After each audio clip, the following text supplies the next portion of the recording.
Memang perjanjian yang pertama juga mempunyai peraturan-peraturan untuk ibadah dan untuk tempat kudus buatan tangan manusia. Sebab ada dipersiapkan suatu kemah, yaitu bagian yang paling depan, dan di situ terdapat kaki dian dan meja dengan roti sajian. Bagian ini disebut tempat yang kudus. Di belakang tirai yang kedua, terdapat suatu kemah lagi, yang disebut tempat yang maha kudus.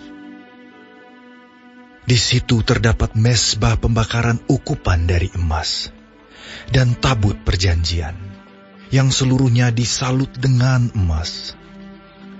Di dalam tabut perjanjian itu tersimpan buli-buli emas berisi mana, tongkat Harun yang pernah bertunas, dan loh-loh batu yang bertuliskan perjanjian, dan di atasnya kedua kerup kemuliaan yang menaungi tutup pendamaian.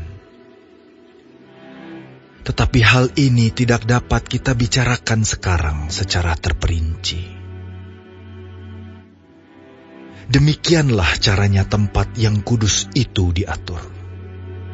Maka imam-imam senantiasa masuk ke dalam kemah yang paling depan itu untuk melakukan ibadah mereka. Tetapi ke dalam kemah yang kedua, hanya imam besar saja yang masuk sekali setahun, dan harus dengan darah yang ia persembahkan karena dirinya sendiri, dan karena pelanggaran-pelanggaran yang dibuat oleh umatnya dengan tidak sadar. Dengan ini Roh Kudus menyatakan bahwa jalan ke tempat yang kudus itu belum terbuka, selama kemah yang pertama itu masih ada. Itu adalah kiasan masa sekarang. Sesuai dengan itu dipersembahkan korban, dan persembahan yang tidak dapat menyempurnakan mereka, yang mempersembahkannya menurut hati nurani mereka. Karena semuanya itu, di samping makanan, minuman, dan pelbagai macam pembasuhan, hanyalah peraturan-peraturan untuk hidup insani, yang hanya berlaku sampai tibanya waktu pembaharuan. Tetapi Kristus telah datang sebagai imam besar untuk hal-hal yang baik yang akan datang. Ia telah melintasi kemah yang lebih besar dan yang lebih sempurna, yang bukan dibuat oleh tangan manusia. Artinya yang tidak termasuk ciptaan ini.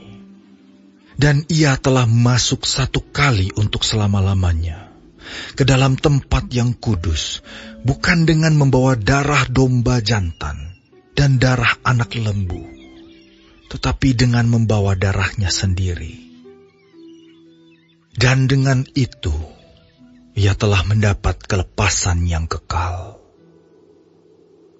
Sebab, jika darah domba jantan, dan darah lembu jantan, dan percikan abu lembu muda, menguduskan mereka yang najis, sehingga mereka disucikan secara lahiriah, betapa lebihnya darah Kristus, yang oleh Roh yang kekal telah mempersembahkan dirinya sendiri kepada Allah, sebagai persembahan yang tak bercacat, akan menyucikan hati nurani kita dari perbuatan-perbuatan yang sia-sia, supaya kita dapat beribadah kepada Allah yang hidup. Karena itu, ia adalah pengantara dari suatu perjanjian yang baru, supaya mereka yang telah terpanggil dapat menerima bagian kekal yang dijanjikan. Sebab ia telah mati untuk menebus pelanggaran-pelanggaran yang telah dilakukan selama perjanjian yang pertama.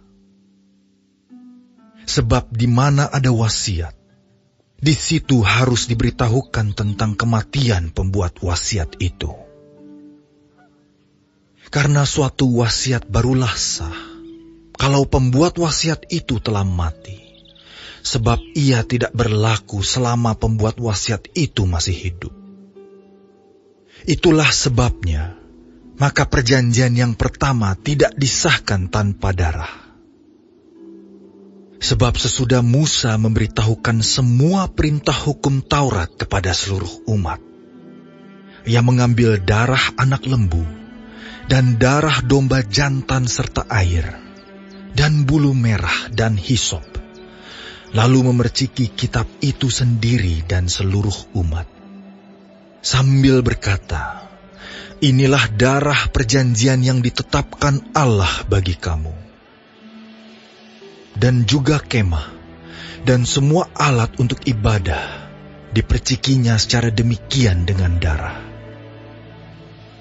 Dan hampir segala sesuatu disucikan menurut hukum Taurat dengan darah. Dan tanpa penumpahan darah tidak ada pengampunan.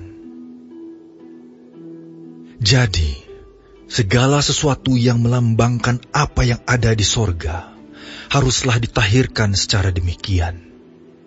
Tetapi benda-benda sorgawi sendiri oleh persembahan-persembahan yang lebih baik daripada itu.